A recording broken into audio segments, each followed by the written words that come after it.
Hello and welcome to Take Back Time. My name is Penny Zenker and I'm your host.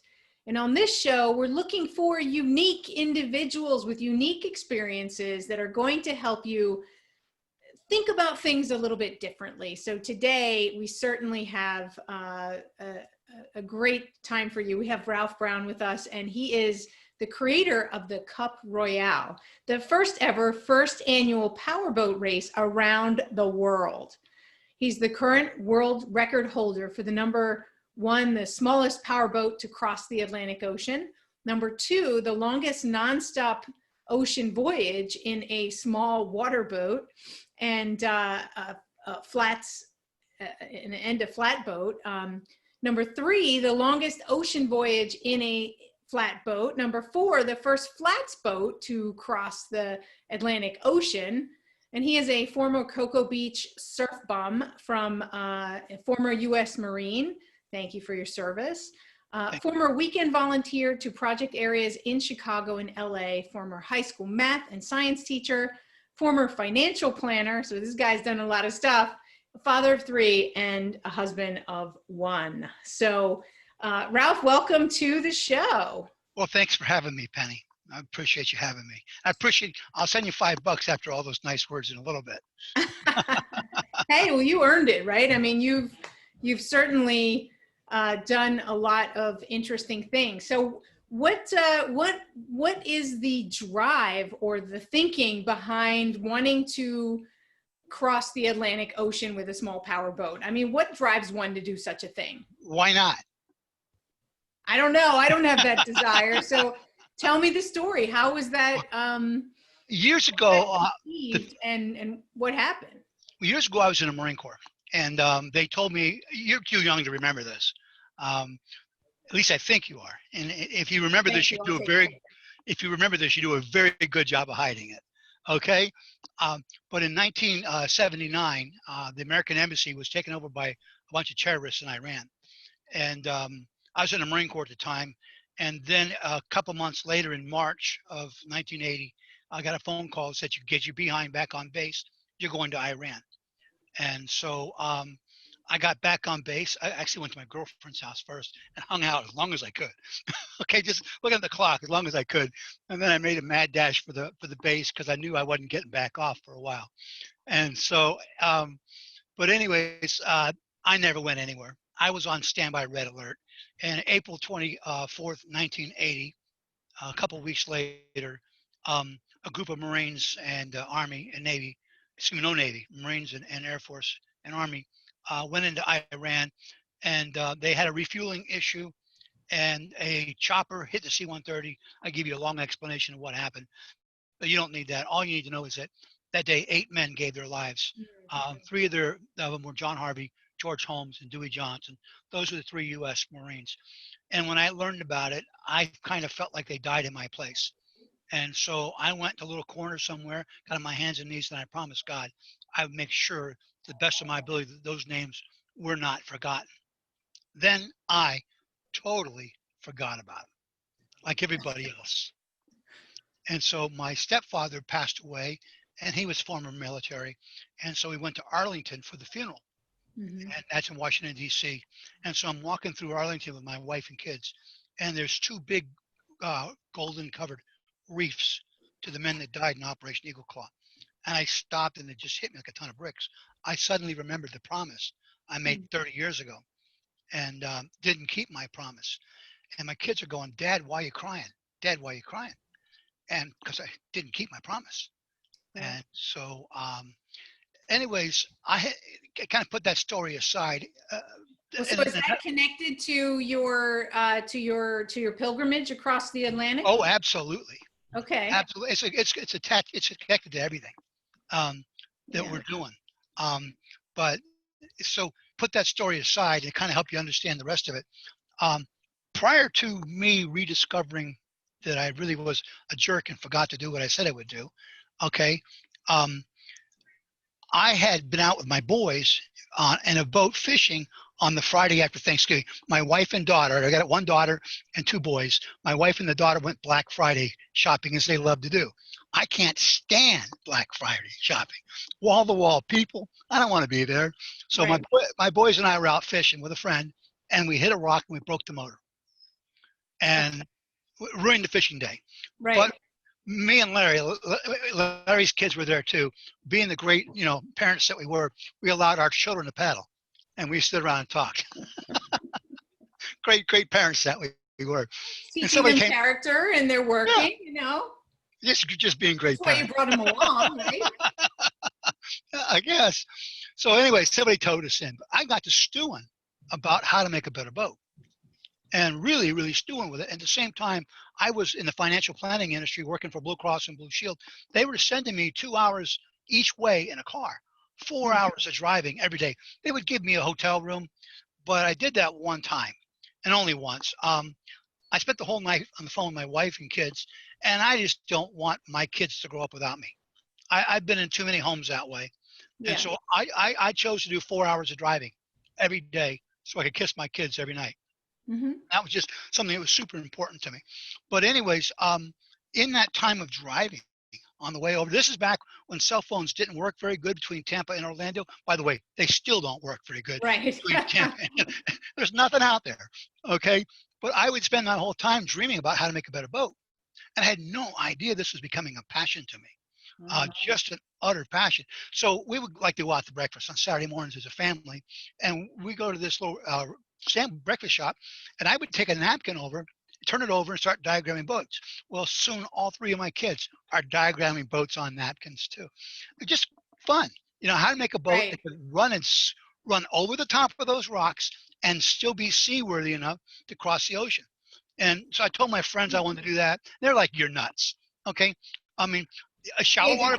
The best plans, right, are the ones that people tell you you're nuts. What is it that Steve Jobs quote, right, is that the crazy ones think that they can change the world, but they're the ones who are actually going to make a difference, right? I didn't get it right, but it's something like that. Yeah, basically along that line. So there's plenty of boats that are made for big waves, and there's plenty of boats made for shallow water. You just can't get them both. And I'm of the opinion you could. And so, I just kept thinking about it and dreaming about it. So my mother-in-law took us out to eat and at Red Lobster. And I had no idea, this is right before our anniversary, I had no idea how rude I was.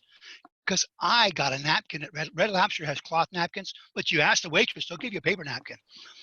I turned the napkin over, started diagramming boats and calculations all night, had no idea how rude I was. I was just consumed with it. So passionate about it. A couple days later, my wife asked her mother, would she like to come over for our house for dinner? And she said, "Are you kidding me?" She paid for the Red Lobster too. Right. That was her. I took you guys out to Red Lobster, and Ralph didn't say 2 words to me all night long. All he did was draw boats on a napkin. I had no idea. I just oblivious to how rude I was. My wife explained it. To every man out there listening understands what I'm talking about. My wife explained it for about 2 hours, okay, that night. I'll About bet. how I was driving everybody nuts. I was a financial planner. Basically insurance and financial planning and investments and stuff. And so that's my job. Do your job. Forget this stupid dream. And then she made the crazy part to end it with either do it or shut up. She should. Smart lady, right? She should have just let it go. Shut up. So she went to bed. I walked the hallway and started thinking about it and thinking about it and thinking about it till about 2 o'clock in the morning. And this is June 2nd. And I got on the internet and formed a corporation called Dreamboats. Had no idea how crazy I was. But the next morning I told my wife I did it. She said, "You're crazy. You're not going to do this." And then a couple of days later, she came back and said, "You know what? You're supposed to do this. You really have to do this thing." So what changed her mind on that? I don't know exactly, but she just thinks you should do this. Okay, probably just because she saw how it lit you up, right? But I want to create a teaching moment for people who are listening as well, because sometimes we don't always connect other people's stories to to some of the lessons that are there. But I do think that people have to listen to what you can't not do, right? We all have something that calls us that we can't not behave a certain way or do a certain something, and it like is under our skin. And I think we do have to pay attention to that, right? Because it's a calling. It's something that you're meant to do, that you're passionate about, that lights you up. And if you don't, like you said, either shut up or do it, we have to take action and make that a reality. Well, for me, it was. I was, just something to move forward. So we spent, I hate to tell you how much money we spent. We spent a lot of money building boats and ripping them apart, building them apart. So you could go get any boat and make it work. That's no big deal. But right. To get a boat, my goal was 3.5 inches of water. Okay.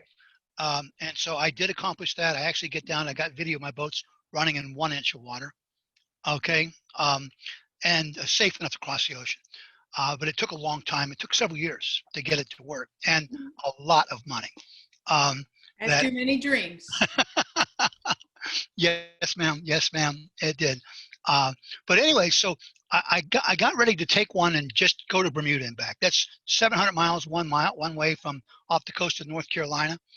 And I had a friend named Patrick that was coming with me. And so I thought, well, I'm going to pull a publicity stunt out of it. And so I called a couple of reporters and told them to do it. And one of them is a real big ocean reporter here in Tampa Bay named Bob Height. And Bob Height said to me, that's a world record. I said, no, that's not a world record. He said, yes, it is. So then we checked it out. It was going to be a world record. What do you know? So I spent a couple of months putting together the longest ocean voyage in a flats boat. Now, the words, when you have shallow water, lots of shallow water, those are called flats. Boats that can run in real shallow water are called flats boats. Just a lot of people think of it as a flat bottom boat. Mine are not flat bottom at all. Okay, but they're designed to run in shallow water. Gotcha. Okay, flats boats. So anyways, this other guy named Patrick was coming with me, and the local Tampa Bay reporter was with me in the boat. Where he was just, we're out doing final testing. This is like a day before we're leaving, and I'd already spent a couple $1,000s with tickets and sent people for advanced cruise and everything else. And Patrick got a phone call every 10 seconds. He would pick it up and say, "It's not as dangerous as you think," and he'd hang up. A few minutes later, "It's not as dangerous as you think." A few minutes later, he set that as his own phone call to keep him? No, what happened was his mother. Oh, this is a grown man. His mother is calling every 15 minutes, and he has to reassure her every 15 minutes. No, she called every friend he had, every relative, every person you can think of. I mean, all the neighbors, the people that aren't neighbors, people that don't like him. I mean, he must have got 45 phone calls that day of people trying to talk him out of it. So to talk him out of it. Yeah. How many entrepreneurs, right, who are listening have had neighbors and family and friends try to talk them out of it? It's a thing, right? That people, they don't understand what's driving you, and they want to talk you out of it. How did he, and how does one explain to people, or do you even bother to explain to people why you're doing it? For me, I've had so many negatives. It's just, you just push on. Okay. You just push on. So you just push through it, and you just kind of ignore it and dismiss. For me. But Patrick, that night, my phone rang at 8:00 that night, and I saw the caller ID before I picked it up. It was Patrick. Yes. You know what he said, don't you? He said he's not going. He's not going. He had some excuse. It wasn't because his mom talked him out of it. He had some other excuse. He was influenced by the 45 callers. So I go home, and my wife says, "Why do you look so gloomy?" I said, "Because Patrick bailed on me." And I really didn't want to do it myself. I mean, I could, and I would. In fact, I would have gone by myself. She says, "I'll go with you." And I'm thinking to myself, I want to stay married. Something goes wrong on a very small boat, no room to go, nowhere to go. Right. It's not, your days out at sea. And so she said, "Well, why don't you call your brother?" So I called my brother Bob, and Bob wasn't home. Jill answered the phone. Jill said, "He can't go." Okay. The next day, Bob calls me in the morning. This is the day I'm getting ready to go. Right. Okay. Bob calls me up and says, "Jill called last night and wanted to know, I want to know what you want." And I explained to him I was going to go from North Carolina to Bermuda in a boat, and testing the boat, etc. And the guy was going with me named Patrick, and Patrick bailed. Bob said, I'll go. That's simple. Now, the funny part is he then turned around and called his wife, Jill, at work. She's a dental hygienist. Okay. He told where he was going. And regardless of what, there's a background noise coming through right now. Is that your drilling? Yes, I'm It is? sorry. Okay. We're all working from home and That's fine. lots of unexpected. That's fine. That's fine. Okay. So long and the short of it is, and Bob looked at a map, and I'm on my way to pick him up, and he calls me and says, Ralph, that's 700 miles. I said, yeah. He had no idea what he got himself into. But he was camping with a few friends, and I was going to pick him up on the way. Right. And so anyways, his friends were all out there, and they're all laughing. There's no way it's possible that you're really going to go to Bermuda in that boat. And I'm going to share my screen with you. Is that all right? Yeah, please do. Okay. But remember, this is also going to be on audio, so you're going to have to tell people what you're showing us. So That's fine. for those Okay. on YouTube, they'll see it. But I'm sharing screw. Oh, it says you have disabled sheen screwing. oh, my bad. Here, let me give you host access. Okay. So anyways, this is the boat we took to Bermuda. Can you see that okay? Not yet. How about now? Yep, there we go. Nice. Okay. Now, this is the smallest powerboat that's ever crossed the Atlantic Ocean, because a couple of weeks later, after we went and set a world record for the longest ocean voyage in a flats boat, I called him and asked if he wanted to go with me across the ocean. And he said, sure. Just like, sure. It turns out he was on a roof doing some roofing work, and he said, going by boat for a couple months, roofing. I'm doing the boat. But this is us leaving Iceland. Okay, this is actually the southwest corner of Iceland. It's inside of what's called Vestment Island. Now, Vestment Island is actually a volcano. And so the harbor is inside a volcano, which is amazing. That's cool. And it did erupt once, since they built the harbor. And they were able to get all the lava to go to one spot, and it did not ruin the town. But as you can see, now we took this boat all the way from Tampa, Florida to Germany, 8,312 miles. It is the smallest powerboat that's ever crossed the Atlantic Ocean in the history of the world. And this is my favorite picture. There's this guy that showed up, started taking pictures of us in Iceland. He said he was just a casual reporter. But when he took the camera and stuck it in my face and turned it sideways, I mean, this far away, I said, this guy's not some casual reporter. Turns out he was a magazine reporter for some magazine in Germany. But I did get a couple of the pictures, and this is one of the ones he took. Okay. Now I'm trying to get down here so I can flip the thing, and there we go. That's the picture he took there. Shoved the camera in my face. This is us in Iceland. Changing the oil was always a lot of fun. We always had to get the boat out and change the oil. Yeah. We could pretty much everywhere we go, we could talk somebody into changing our oil for free. We're pretty good at that. So why does it say I'm second? I am second was our sponsor. It means God is first. Okay. Gotcha. This is the trip. We started in Tampa, went around the state of Florida, all the way up to Canada, to Greenland, up the backside of Greenland. The backside of Greenland, nobody lives there. Nothing but icebergs and whales. Now, there's a town up here called Tassila, but it's 500 miles from down here. And so, there's a whole story. We started that trip without enough fuel, and no one wanted to sell us any fuel. So there's a town down here called Prince Christensen Sound, and Prince Christensen, the whole area is called Prince Christensen Sound. So we thought it was going to be like a big town when we got there. Five people. 5 people. 5. They got more dogs than people, and they said they had about 200 liters of gasoline, which is about 50 gallons, and they weren't going to give us any of it. And so we had either choice to go back all the way across the country to another gas station and get gas, or give it a shot. And we decided to give it a shot. We made it, but then we went to Iceland, down all the way down the coast of England, and down into France. Just touch France, and then to Germany. And it was just kind of cool. But that's it. They made a television. So one of the things that we wanted to talk about, you know, and I want to hear more about the story, but I also want to be cognizant of the time that we have. So I want to ask you now. So, you know, it's a how many days did that take? That was like 200 days, you said?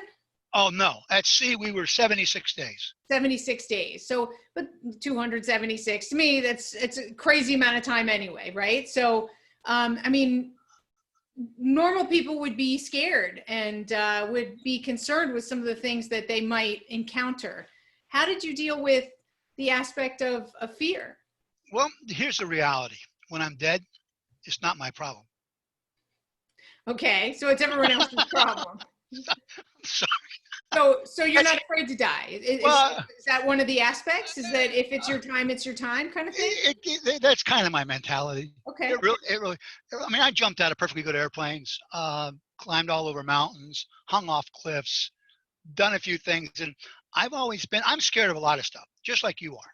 So what are you scared of? I'm scared of interviews like this one. Okay. I'm scared of all those but your point matters. You run towards your fears. Okay. And we got caught in a really bad storm between Canada and Greenland, and we used up almost all of our fuel. And we're talking on the edge of the Arctic Circle. And the wind was blowing out of the north, and we were freezing to death. And the Coast Guard from Canada said they would come get us. It was 400 miles just to come get us, and they don't usually go anywhere near that far. But we had met them earlier, and they said they'd come get us, and we said don't bother. Well, I'm not getting off the boat. So we drifted around for a couple of days in the North Atlantic with a sea anchor, and it's a parachute you throw in the water, and it keeps the boat because you know, you're in several thousand feet. You can't anchor in several thousand feet. Right. Okay.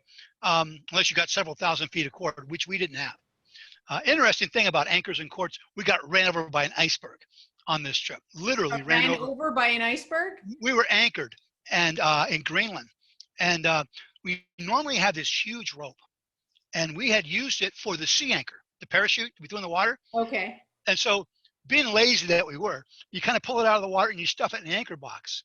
Well, we had another rope that was really light.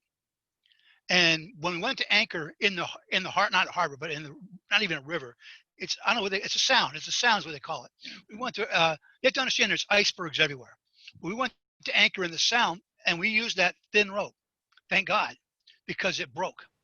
Had it not broke, the iceberg would have sucked us under the iceberg. Oh wow. Okay, and would have killed us. Right. Okay, but that's just one of about 5 times we almost got killed.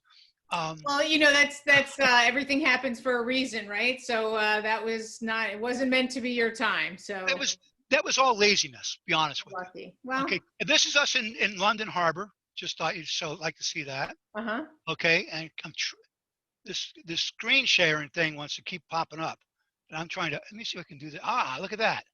You can adjust it. Okay, that's us in New York Harbor. Okay, this is our first iceberg. Now, if you can see my brother Bob, he's out wakeboarding on that iceberg. Yeah, nice. So we got caught in the remnants of Hurricane Dennis, and they sent a search and rescue helicopter out there I don't know what they're there for. They watched us for about 15 minutes and they left. I guess they thought you were doing all right. We were 40 miles northeast of Scotland, but they filmed us, which is anyways. What's funny is they gave us about 3 minutes of the footage, and the rest of it turned up on a show. Like here in the United States, we have a show called Cops and Robbers. Well, they've got a couple shows over in Europe called Ships, Trawlers, and Rescues and The Deadly North Atlantic. So the footage that from us being filmed, okay, showed up on that, which is kind of interesting. Yeah, and we were over off the coast of England, and there's another hurricane out there, and they made it a big deal that England, London area has the busiest harborway in the world, and there was only one thing moving in the whole area, and that was us. And the Coast Guard kept coming on the radio like, "Hey, you Brown brothers, okay, don't you understand that nothing else is moving? There's a reason for that." Right. So they came out and wanted to put a rescue line on us. And so you could hear this guy on the radio. He's wanting to put a rescue line on my boat and tow me in. And I'm like, no way. We're 100 miles from a world record. We've come 7,000 miles. Okay? Right. And they're going to tow us and disqualify us. 100 miles away. So you can hear the argument going back and forth. But anyways, they had this gigantic spotlight on this boat, and they kept shining this gigantic spotlight in my boat, my face. And I'm trying to drive. I Right. can't see anything but this gigantic. So I'm on the radio yelling at them, turn that stupid spotlight off. Please get it out of my. We're trying to get it out of a storm into a harbor, and they're out there filming us. Well, we didn't know they were filming us at the time. We just know they were shining this stupid spotlight. And so anyways, we finally got out of the storm and got in. I got in, and this guy come running up to us with a big old camera, and he's from the television show Discovery Channel, has a show over the Deadly North Atlantic. And Oh, wow. if he would have said, "I'm filming you for Discovery Channel," I would have said, "Sure, shine the Yeah, bright light right. on me." But they wouldn't tell me that. They're just shining this gigantic spotlight in my eyes. But anyways, this is kind of cool. There's a whole lot. Now, let me just take a minute and tell you, we started this. This was called the I Am Second Wounded Hero Voyage, and it was in honor of the men that gave their lives in Operation Eagle Claw, all 8 of them, not just the 3 Marines, but all 8 of them. And we're also putting together the Eagle Claw Award that's going to be attached to the race around the world. Now, I represent the race around the world, but I also represent Team USA. So my little shirt says somewhere here, it says Team USA. Anyways, Right. so we're creating this powerboat race all the way around the planet. There's never been a powerboat race all the way around the planet. Okay, we like to think of it as a combination of Formula One and the America's Cup. Now, the America's Cup, people don't realize that the sponsors, they put their name on the side of those America's Cups, $100 million, Wow. the low end. That's the low end. Wow. Okay, to put their name on this. People, like on a Formula One car, some of the high end cars is over $300 million to put your name on the side of that car, because it's just the cheapest advertising you can get to advertise to the whole world. People say, Right. I'll advertise on the internet and everybody will see me. Yeah, there's 100 million other companies advertising on the internet at the same time. How are you going to get in front of all of them? Right. Okay, so people don't realize this, but okay, the British team for the America's Cup picked up a sponsor. Okay, $153 million. Okay, for Enos, and then they picked up a couple more sponsors, added up to a total of $213 million to put your name on the side of one boat. Pretty Okay, good. So what are you going for? well, we're creating this race around the world. And our sponsorship is going to be cheap on originally, somewhere around $3 or $4 million year one, about 12 million year two, or if you want to come in with 12 million up front, we'll give you 2 years. Okay, we have an offering together. The offering document, you won't believe this. This is the offering document that my lawyers have put. Yeah, I know. I'm in real estate. I've been involved in selling my company, and those contracts are ridiculous. So I see. 213 pages. I know. No.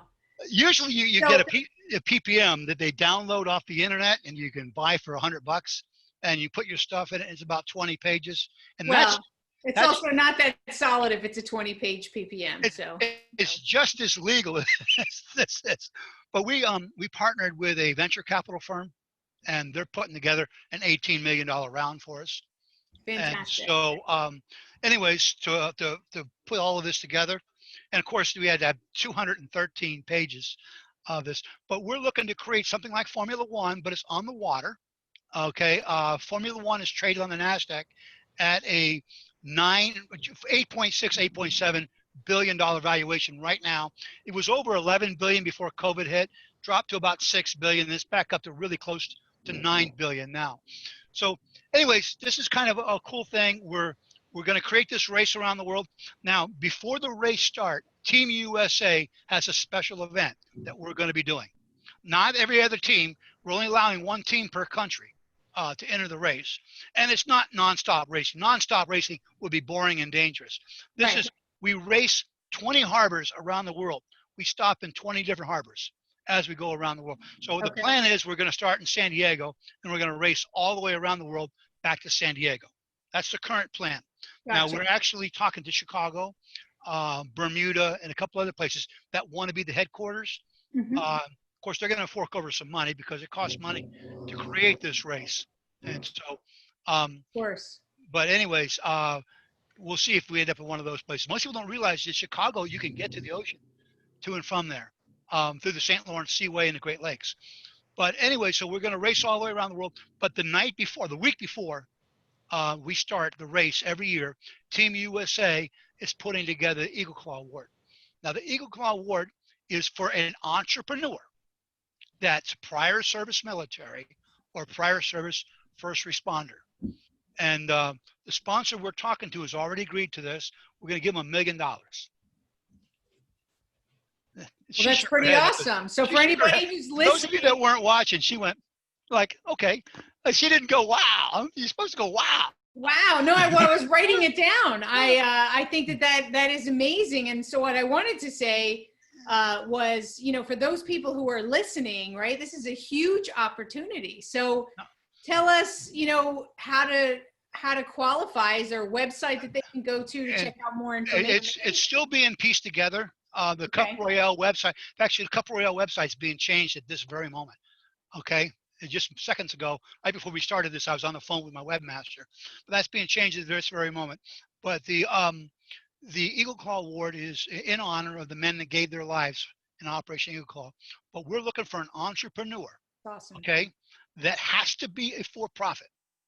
Okay, we're not looking to give a donation to a profit a nonprofit.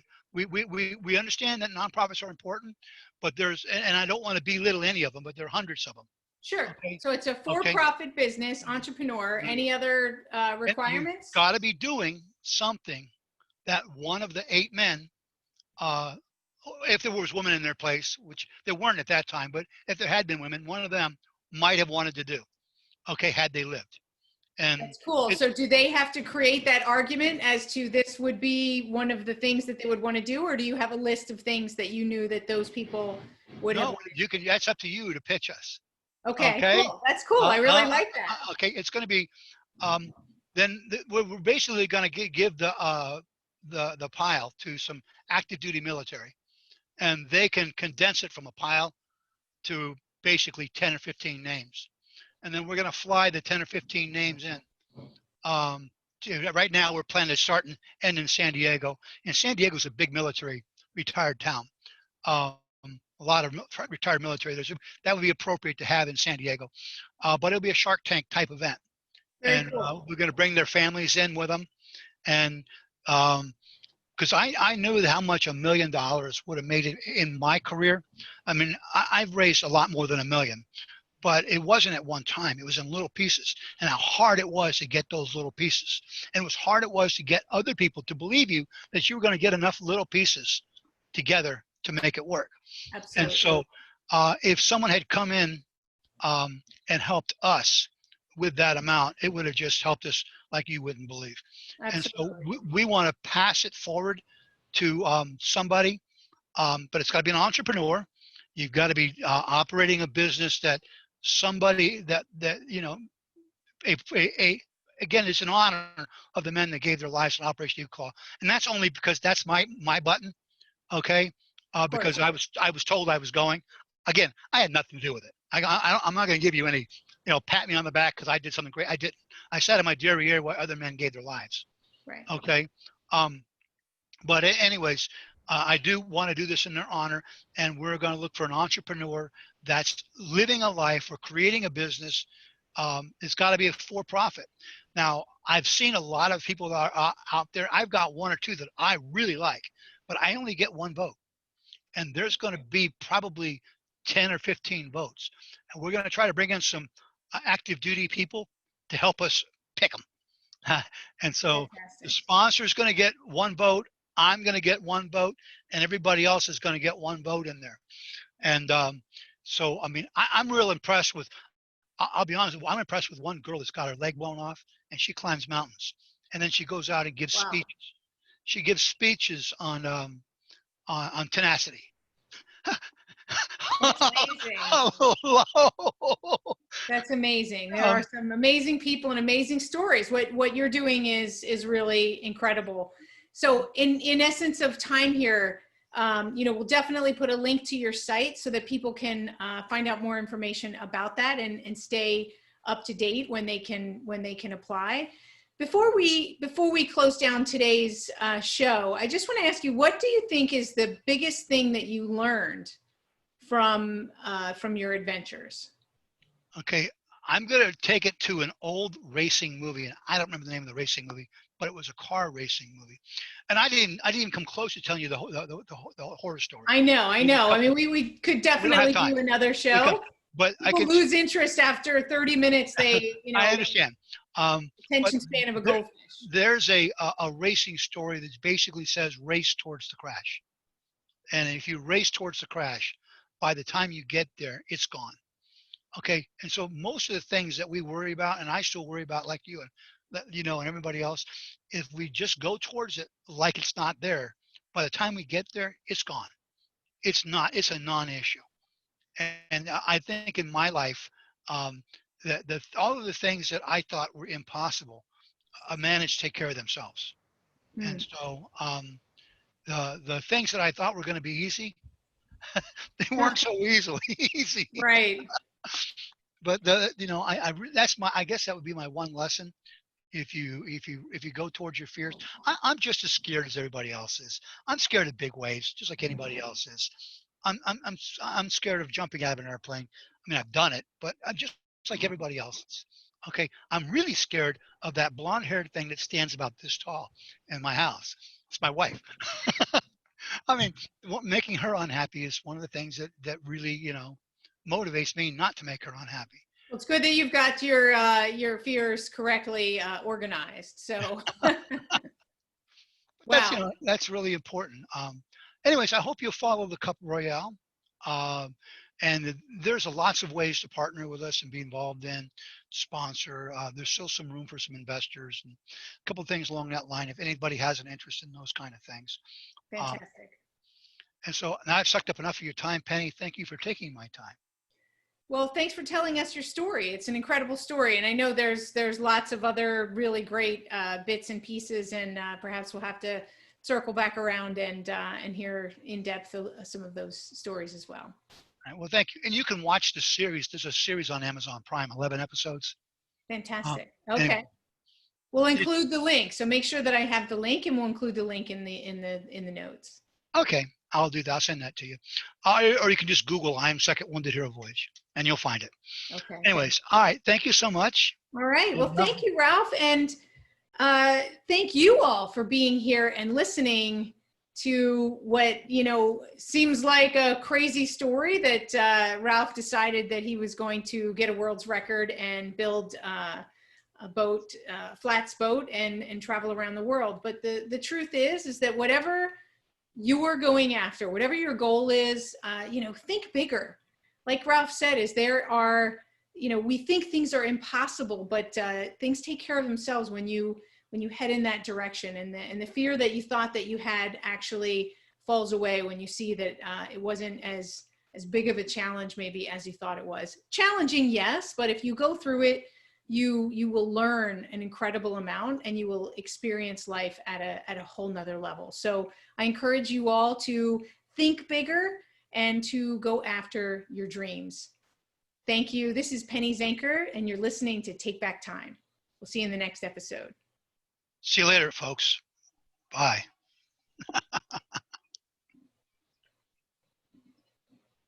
You have to give me back access to.